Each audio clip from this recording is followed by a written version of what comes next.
Bonjour et bienvenue dans Voix de soignant by Fed Medical. Dans ce podcast, nous recevons des professionnels de la santé. Immergez-vous dans leur quotidien de passion et de vocation en écoutant leurs témoignages inspirants. Bonne écoute! Bonjour à tous et toutes, ravi de vous retrouver pour ce nouveau numéro de Voix de soignant.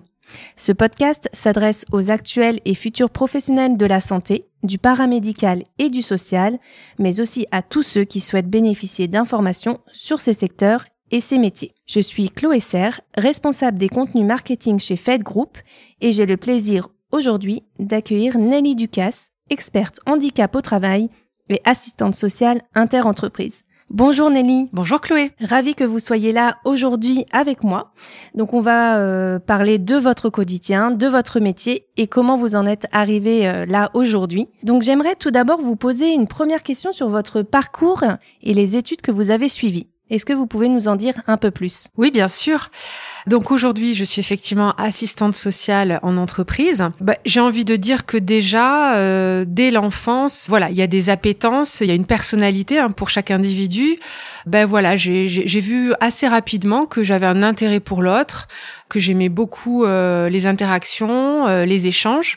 Et j'ai envie de dire que tous les métiers du secteur médico-social, on est souvent guidé par une espèce de vocation, oui. En tout cas au vu de notre personnalité. Je suis passée par la fac. J'ai fait donc une licence en sociologie qui a confirmé mon goût pour l'écoute et pour l'accompagnement. Alors j'ai eu des petits questionnements quand j'étais étudiante. À la fac notamment, j'avais des petits jobs, comme on l'a beaucoup fait.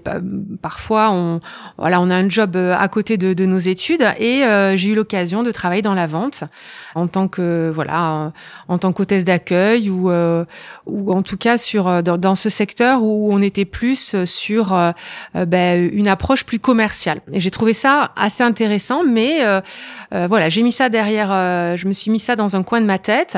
Mais voilà, ma priorité a d'abord été le social et l'accompagnement aux autres. Et puis, école d'assistante sociale, avec mon dernier stage au niveau de l'école. Et j'ai été dans l'entreprise EDF. Donc c'était ma toute première expérience en entreprise où j'ai pu, accompagner, écouter des salariés d'une entreprise. D'accord. Et là, je me suis dit, banco, c'est le secteur, c'est la population que je souhaite accompagner, dans mon futur professionnel. Ok. Donc du coup, là, l'oiseau fait son nid, vous commencez à vous orienter vers l'entreprise. Alors pourquoi cette orientation finale finalement ? Ce stage chez EDF a été pour moi une espèce de révélation où je me suis dit, oui, une assistante sociale, elle peut choisir un milieu, une population qu'elle va accompagner. J'ai énormément de collègues qui, par exemple, travaillent à la CAF, qui travaillent à la sécurité sociale. Pour ma part, vraiment, ça a été une belle découverte de travailler en entreprise parce que l'approche et l'accompagnement des collaborateurs, pour moi, est très enrichissant. Déjà, il y a une multitude d'acteurs dans l'entreprise, hormis le salarié que je vais accompagner. Il y a la médecine du travail, il y a les partenaires sociaux. Voilà, il y a une véritable multitude d'acteurs où on va pouvoir en fait travailler pour un meilleur accompagnement des collaborateurs. Toujours, j'insiste, dans le secret professionnel, ça c'est très important. Quel que soit notre secteur, le secret professionnel est la base de notre métier, de notre déontologie.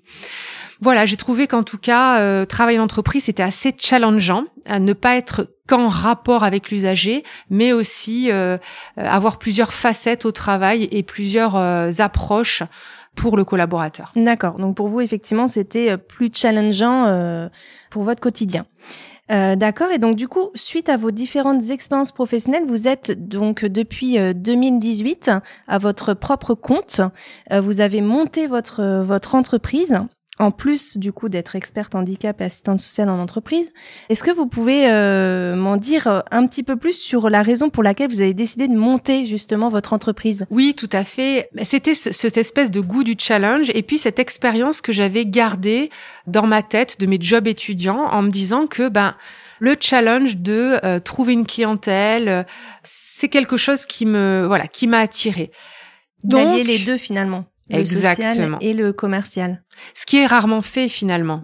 Les assistantes sociales, la plupart d'entre nous sont vraiment dans l'accompagnement individuel. D'accord. La dimension commerciale, c'est peut-être ce qui me manquait avant d'avoir créé le cabinet du CAS. Et c'est en créant le cabinet que j'ai pu développer cette compétence de finalement trouver une clientèle et puis être chef d'entreprise. C'est un job passionnant, très prenant mais passionnant. Et quand on parlait tout à l'heure de challenge, c'est vraiment ça. C'est vraiment cette dimension d'épanouissement et de finalement de challenge personnel aussi, de créer quelque chose et ça prend encore plus de sens, je trouve, dans en entreprise et en création d'entreprise. Ok, hyper intéressant. Et donc du coup, on va rentrer un petit peu plus dans votre rôle d'experte handicap et assistante sociale en entreprise.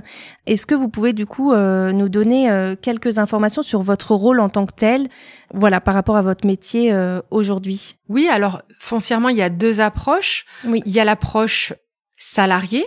Et puis, il y a l'approche entreprise, c'est-à-dire les entreprises clientes qui font appel au cabinet. D'accord. L'accompagnement au niveau du collaborateur, on va être à la fois avec ma casquette d'assistante sociale en entreprise et d'expert handicap, ça va être de renseigner, informer, conseiller et accompagner un collaborateur. Okay. Le collaborateur rencontre une difficulté, va avoir un questionnement. Et mon rôle, ça va être de l'accompagner le plus efficacement possible, lui donner des informations techniques personnalisées pour pouvoir l'aider dans la résolution de sa difficulté.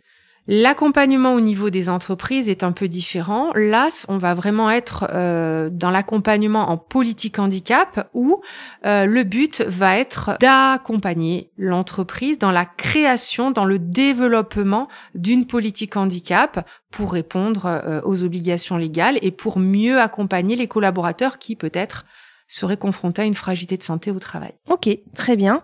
Et du coup, pourquoi avoir décidé de faire ces deux métiers en parallèle? Est-ce que ça vous enrichit davantage? Alors effectivement, c'est totalement anti-routinier, beaucoup plus de missions, donc très enrichissant. Et j'ai l'impression de répondre aussi à un besoin. J'ai l'impression... Parce que, au fil des années, le cabinet a muté aussi, a évolué en s'adaptant aux demandes des entreprises.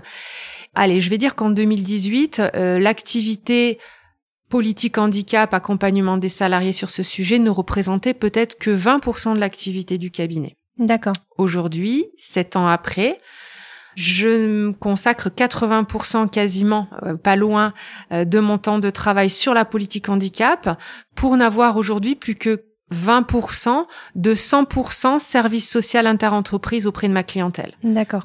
Ok.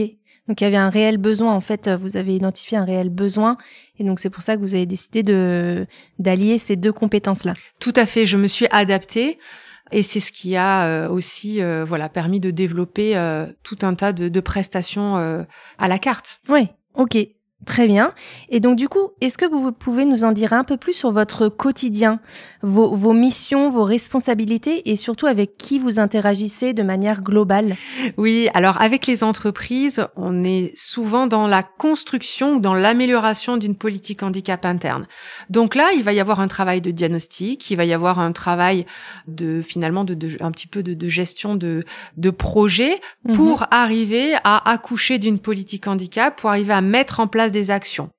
Les actions pour les collaborateurs, ça peut être par exemple des conférences, ça peut être des ateliers, ça peut être la mise en place d'une charte pour mieux accompagner les collaborateurs. Voilà, ça, on va dire que ça peut être des missions au quotidien auprès des entreprises. D'accord. Concernant l'accompagnement des salariés, on va être sur de l'accompagnement individuel, avec un lourd volet administratif, faut le dire, parce que, ça va être des démarches personnalisées où je vais solliciter parfois les partenaires du médico-social comme la MDPH, comme par exemple Cap Emploi. D'accord. Donc là, après, c'est vraiment du travail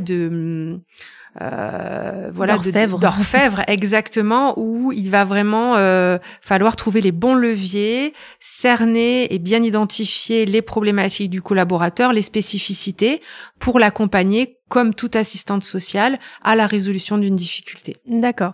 Et une fois du coup que cette action a été réalisée, je suppose que vous restez en contact avec le salarié de manière continue et il peut vous contacter quand il le souhaite pour vous poser des questions ou s'il en a besoin. Oui, alors on est souvent sur des accompagnements sur une durée limitée jusqu'à la résolution d'un questionnement ou d'un sujet. Par contre, oui, bien entendu, j'ai des collaborateurs et des collaboratrices qui, quelques semaines, quelques mois après, des fois quelques années après, me recontactent en me disant, aujourd'hui j'ai à nouveau un sujet, on le partage et je les accompagne individuellement. Ok. Très bien.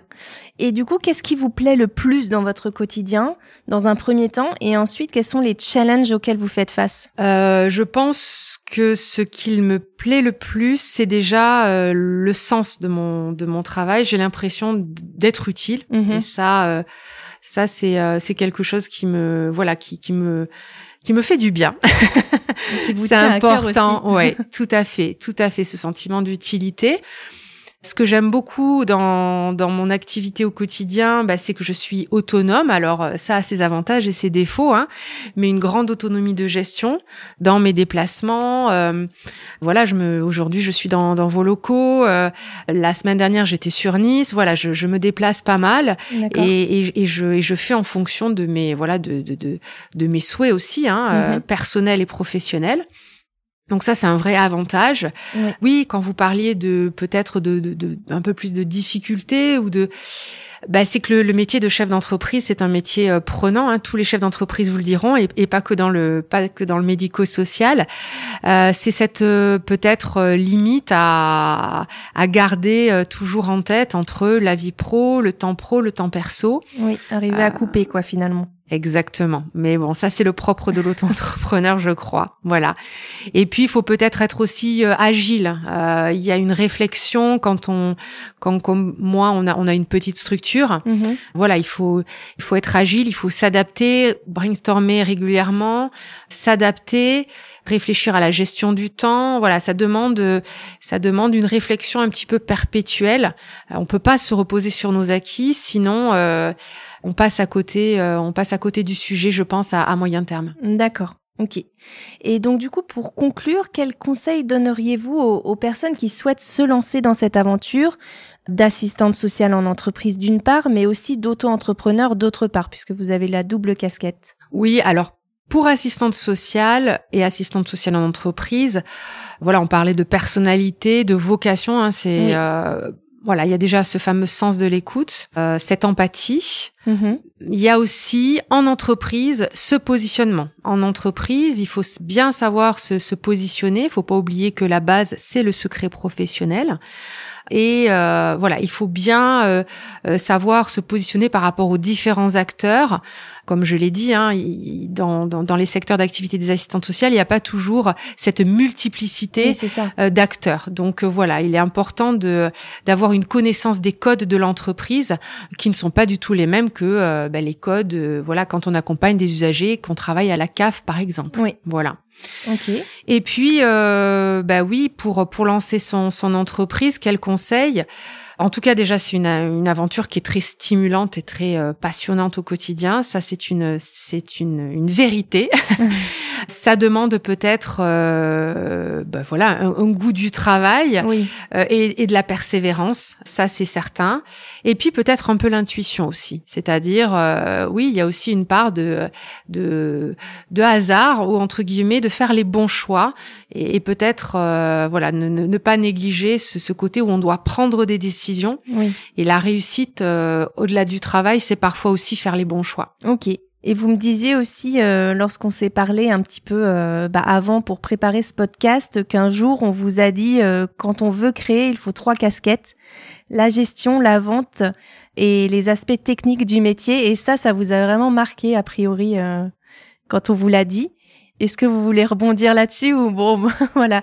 Moi, c'est ce que j'ai retenu aussi. C'est une phrase que j'ai retenue quand on a préparé ce podcast. Oui, tout à fait. C'est effectivement un discours qu'on m'a tenu avant même que je crée, et je l'ai vraiment gardé en tête en me disant, ok, si je crée ma société, faut que je garde à l'esprit ces 3 casquettes. Le gestionnaire, je dois être gestionnaire de ma société. Je dois savoir bien gérer. Je dois être une bonne technicienne, assistante sociale, maîtriser les outils et maîtriser bien les rapports humains et être dans l'empathie. Et oui, bien sûr, la 3e casquette, c'est la vente. C'est-à-dire, il faut avoir ce côté commercial pour pouvoir tout simplement faire vivre la société. Donc oui, c'est peut-être, j'ai entendu cette phrase et peut-être que c'est la phrase que je dirais à quelqu'un qui demain souhaite lancer sa propre société, avoir ces 3 casquettes. Super. Écoutez, Nelly, merci en tout cas d'avoir accepté notre invitation. Merci Chloé. Ça a été un réel plaisir de vous écouter. J'espère que nos auditeurs ont apprécié ou apprécieront en tout cas de découvrir les différentes facettes de vos métiers finalement. Je vous donne du coup rendez-vous très prochainement pour un nouvel épisode et on se dit à très bientôt. Au revoir. Merci pour votre écoute. Nous espérons que ce temps de partage vous a plu. Abonnez-vous pour plus d'histoires professionnelles et de témoignages enrichissants. Suivez-nous sur LinkedIn et retrouvez nos offres d'emploi sur notre site carrière fed-group.fr.